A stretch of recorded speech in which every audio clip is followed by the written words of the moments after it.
4 chemicals that get released that basically make up your happiness, your sense of euphoria. This is, this is the matte version, the simple version. Really quickly, endorphins, dopamine, serotonin, oxytocin. Endorphins, the primary reason for being is just to mask physical pain. That's it. Caveman reason for this was our other evolutionary advantage, other than the ability to build communities, is we're built for endurance as a species. Endorphins allow us to go beyond our pain threshold. Hunting is a long game, right? You have to stalk prey, you have to, and I mean nowadays you can just sit in the duck blind for like 20 hours. I don't know how anybody does it, but it's a long game, right? And if you couldn't push past your pain limits, chances were you weren't gonna get the food. Endorphins mask that pain. That's why when you're running, the first 5 minutes you're like, I'm never doing this again, this sucks. 10 minutes in, you're like, oh, this isn't so bad. You're done with the run and you're like, this is amazing, I'm doing this tomorrow. And then an hour later, you're shriveled up on the couch wanting to die. It's because your endorphins have worn off. Dopamine, another one that's trying to get you to survive. Caveman reason for dopamine is to get you to eat. This is an achievement drug. This is a check this off the list kind of drug. It is released when we eat, and then it is released again whenever you see something that reminds you or feel something that reminds you of that feeling of food. Because, once again, caveman times, if you waited until you absolutely had to eat to hunt, like we said, long game, you're probably gonna die. There's no guarantee the weather's gonna be good, that there's gonna be anything around you. So this was your wake-up call every single time you saw something that reminded you of eating to go, oh yeah, that was a good thing, we should probably do that again, right? This is why when you walk by a barbecue, you go, oh, I was not hungry before, but right now I could totally go for some barbecue. Or someone's grilling corn on the street, right? Oh, it's so good. That's your body, that's dopamine saying, do that. We need that. The other thing about dopamine is, like I said, it's the checklist, achievement drug. So it gets you to do the things that you visualize, that you set out to do.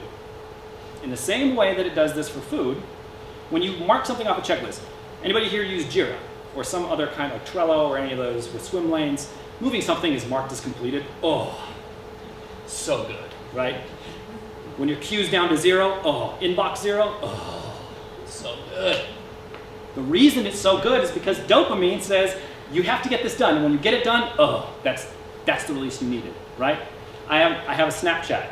I don't know if anybody in here has Snapchat, but when you get on it, if you have people that are in your feed that have posted something to their updates, you get a little purple box with a plus sign, right? Well, you have to look at it. There's no way you can't look at it. So you tap in and you look at it.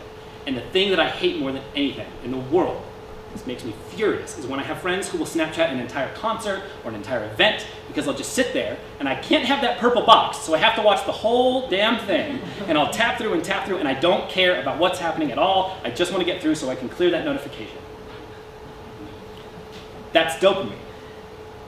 And that's because dopamine, when not kept in check, is actually highly addictive. Other things that release dopamine: alcohol, nicotine, gambling, your cell phones. Think about the last time you were driving. And for those of you who don't do like I do and tuck your phone under your left leg while you're driving so you can feel it vibrate or have it in your pocket, you probably have it somewhere that you could at least see or hear it, right? You hear an alert. Check it. No. Is it email or text? Ah, shit, it's a text. You have to see that text, right? You're like, I'm not going to respond, I just want to see what it is. So you check the text. And your brain going like, hey man, come on, take a look. So you check it. And it says, hey, what are you doing tonight? Not important. You are 3 minutes from home. You do not need to answer this right now, but your brain is like, I could use another hit of dopamine, man. Come on, just answer that text. Cross it off. So you just really quick go, nothing, you? This is how addictive dopamine is. And we get this release from achievement. So think about it. We build up these programs in our companies when we talk about innovation. When we say, hit your numbers. We say, come up with the next greatest idea. We'll pay you for it. Or we'll set this target and everybody aim to get it.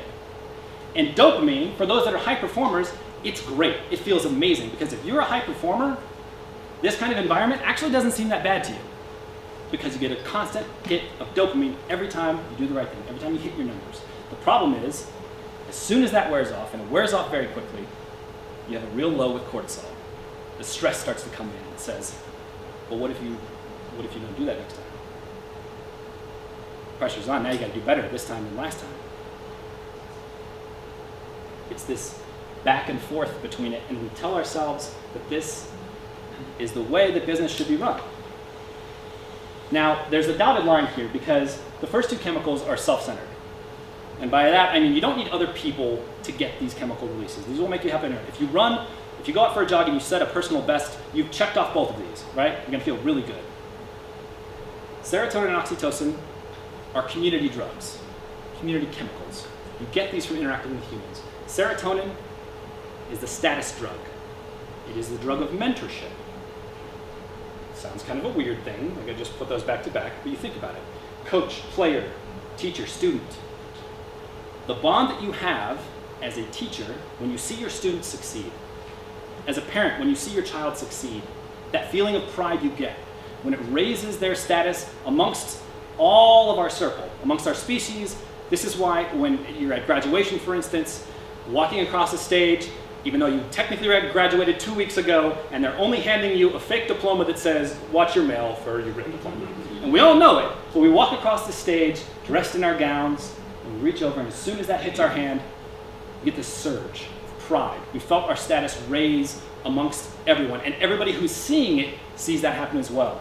And our parents are in the audience, or our friends, or our family, and their pride raises as well, right? Because they said, you did it. I'm so proud of you. This is what serotonin is trying to get us to do. It says, you're not good on your own. Every now and again, you're great. You can survive a bear attack if you run, right? That is, what cortisol is telling you to do. Chemicals can be great. But at the end of the day, as a species, we are biologically engineered to make sure that we get rewarded, that we feel good helping other people succeed. We have hierarchies in our companies. Promotions feel good.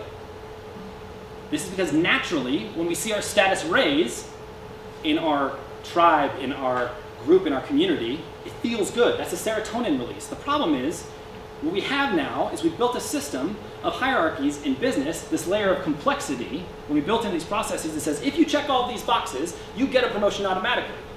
There's no relationship that it's based off of, so it's not as satisfying. It feels good for a moment, but it wears off very quickly. There was no relationship that was reinforced. You didn't have someone else that said, I'm proud of you. Serotonin. And there's my favorite, oxytocin. Oxytocin is probably the most relevant to the innovation conversation. And I say that because studies show that increased oxytocin makes people more creative, it makes them healthier, it makes them more cooperative, and it's very simple to get. Oxytocin is the service drug. It's the service chemical that as soon as you reach down and help someone that fell over, if you pick up some papers that they dropped, that good feeling you get when you do a good deed and you didn't have to. And I'm not talking about just giving money to a homeless person. I'm talking about if you invest your time, if you invest your effort. This is even something as insignificant as instead of writing a thank you email, you write a handwritten note and you give it to that person. The amount of oxytocin that you get and the amount of oxytocin that that person gets go up. And when you have oxytocin in your system, you want more oxytocin. You want to help people more. That's the best part of oxytocin. So the more you actually give people, the more generous you are with your time, with your effort, and your energy, the more you want to give. And the people that receive yours, they receive your time, your energy, they feel it, and they want to do it. And how many people in here have ever been scrolling down your Facebook newsfeed and seen a video of like a barber who goes out and cuts the homeless people's hair for free? Or something along those lines, right? You feel good. You watch it, and then you go, I should do more. I'm gonna go to 3 Square next week, box up stuff. Just witnessing an act of generosity, an exchange of oxytocin, gives us a burst of oxytocin. It makes us more creative.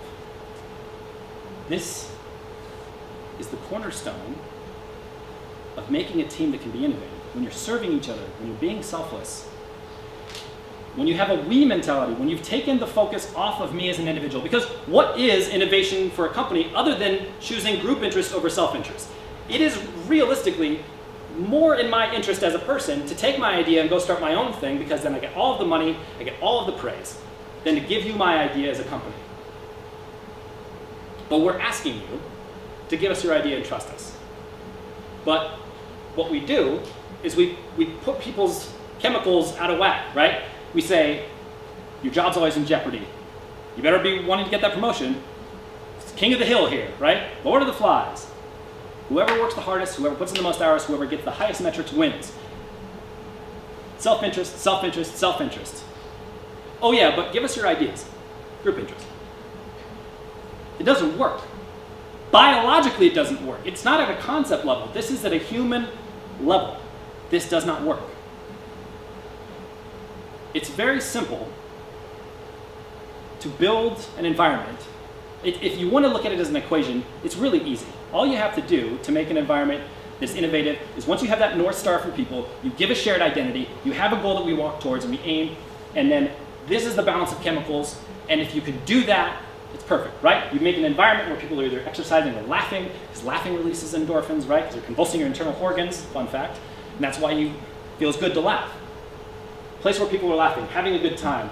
If you're rewarding accomplishments towards the defined vision, if you're taking dopamine, a selfish chemical, and making it about us, an identity, it's a very useful chemical, and it can drive people to do great things.